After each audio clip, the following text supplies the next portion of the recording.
नमस्कार। आज हम देखेंगे experimental determination of freezing point depression. मतलब फ्रीजिंग पॉइंट में जो कमी आती है या जो फ्रीजिंग पॉइंट में अवनमन होता है उसको हम प्रयोग के द्वारा कैसे ज्ञात करते हैं। हमने ये तो देख लिया है कि फ्रीजिंग पॉइंट क्या होता है। फ्रीजिंग पॉइंट के ऊपर लिक्विड और सॉलिड साम्य के अंदर होते हैं, इक्विलिब्रियम में होते हैं और उनका वेपर प्रेशर भी बराबर होता है लिक्विड और सॉलिड्स का। और हमने ये भी देखा है कि जब हम सॉल्वेंट की तुलना करते हैं सॉल्यूशन से, तो सॉल्यूशन का जो फ्रीजिंग पॉइंट होता है वो सॉल्वेंट की तुलना में कम होता है।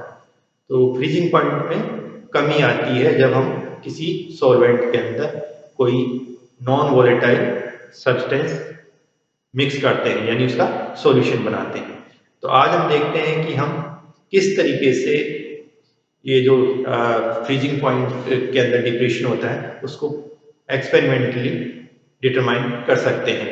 तो इसके लिए हम दो तरीके इस्तेमाल करेंगे। पहला जो तरीका है, पहली विधि है वो बेकमान विधि है।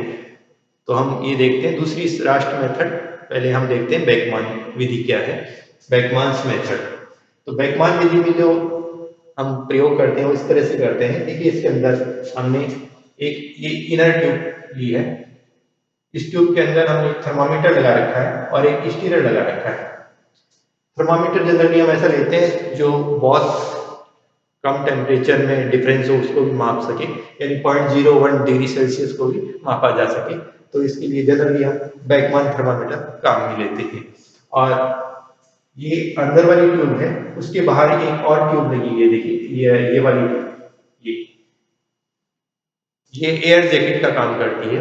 मतलब ये जो अंदर वाली ट्यूब है उसको धीमी गति से ठंडा होने देती है और यूनिफॉर्मली ठंडा होने देती है। तो इस तरीके से ये जो बाहर वाली लगी है वो एयर जैकेट की तरह काम करती है। इसके बाहर एक बड़ा सा ये पात्र देखिए, इसके अंदर फ्रीजिंग मिक्सचर भरा हुआ है ठंडा करने के लिए, और इसमें स्टीयर भी लगा हुआ है।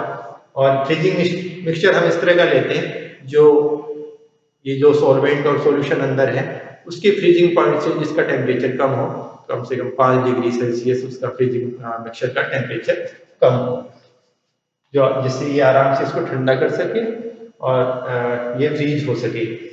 अब हम ये प्रयोग स्टार्ट करते हैं। देखिए स्टार्टिंग में हम क्या करेंगे, जो सॉल्वेंट हमें लेना है उसकी तुली हुई मात्रा, निश्चित मात्रा हम इस अंदर वाली ट्यूब के अंदर ले लेते हैं और उसको हम जब हम फ्रीजिंग मिक्सचर में रखेंगे तो धीरे धीरे ये ठंडा हो जाएगा और जब फ्रीज होगा तो हम टेम्परेचर इसका पढ़ लेते हैं। इसका जो फ्रीजिंग पॉइंट है वो हम इस थर्मामीटर के द्वारा ज्ञात कर लेते हैं।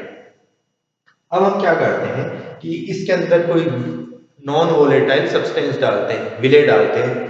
तो ये इसके लिए क्या है कि अच्छा, इसके लिए हम क्या करते हैं, पहले इसको एक बार बाहर भी निकाल लेंगे जिससे ये जो सॉल्वेंट जम गया है, फ्रीज हो गया है, वो वापस लिक्विड में चेंज हो सके।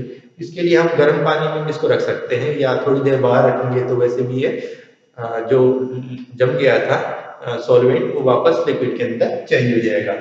और इसके अंदर अब हम सॉल्यूट की तुली हुई मात्रा मिक्स कर देते हैं और यहाँ स्टीरर जो लगा हुआ है इसका उपयोग करके स्टीरिंग करते हैं। तो अब यहाँ सॉल्यूशन बन चुका है।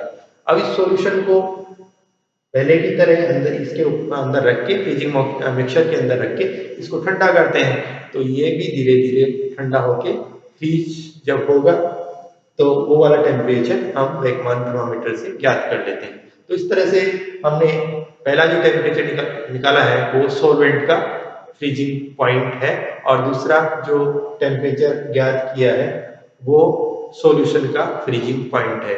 हम जानते हैं कि सॉल्वेंट के फ्रीजिंग पॉइंट की तुलना में सॉल्यूशन का फ्रीजिंग पॉइंट कम होता है।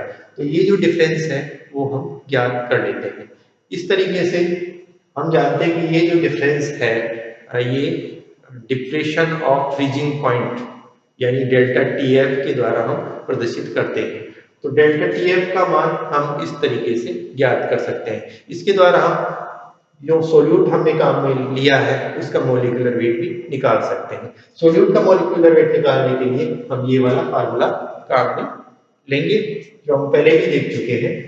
मॉलिक्यूलर वेट निकालने के लिए इस साइड में देखिए के एफ क्या है, मोलर डिप्रेशन कांस्टेंट है। स्मॉल डब्ल्यू ये जो हमने विलेय यहाँ लिया था, सोल्यूट जितनी मात्रा हमने ली है वो मात्रा है ग्रामों के अंदर। डेल्टा टी एफ ये जो वैल्यू डिप्रेशन हुआ है हिमांक के अंदर फ्रीजिंग पॉइंट में वो है, वो हमने एक्सपेरिमेंटली निकाल ली है।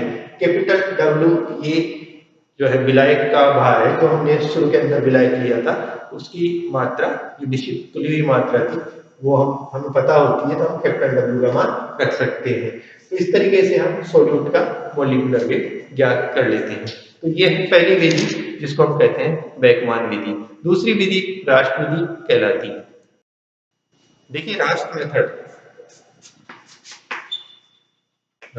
मेथड के अंदर क्या करते हैं, हम इसके अंदर ऐसा सॉल्वेंट काम में लेते हैं जिसका मोलर डिप्रेशन कांस्टेंट अधिक हो। जैसे हम केमिकल काम में ले सकते हैं, और वो हम इसलिए लेते हैं क्योंकि ऐसा सॉल्वेंट काम में लेने पे हमें जो फ्रीजिंग पॉइंट में गिरावट है उसकी वैल्यू अधिक प्राप्त होती है और त्रुटि होने की संभावना नहीं रहती एक्सपेरिमेंट के अंदर।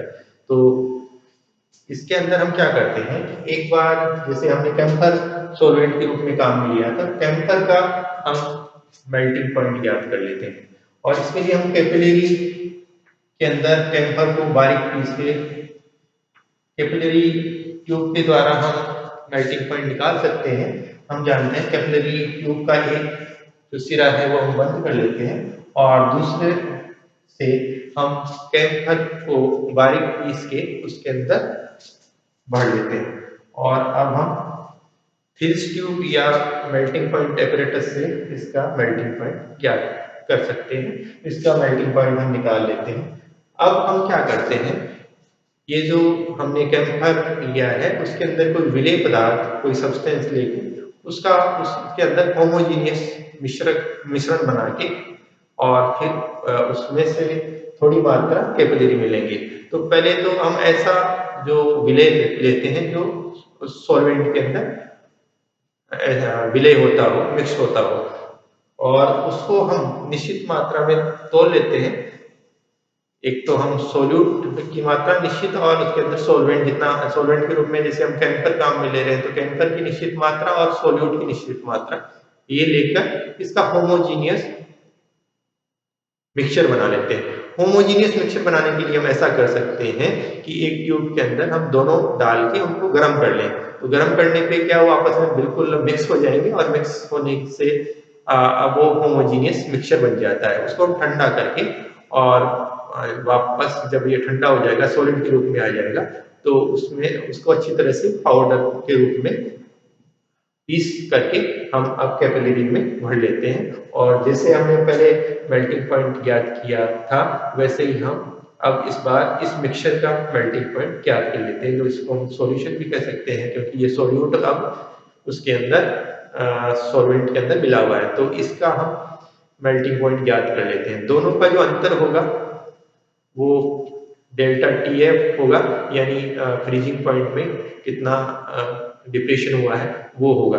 इस तरीके से हम डेल्टा टी एफ का मान ज्ञात करके और सोल्यूट का मॉलिक्यूलर वेट निकाल सकते हैं, जैसे हमने पहले देखा था। एम की वैल्यू हम इस फार्मूले के द्वारा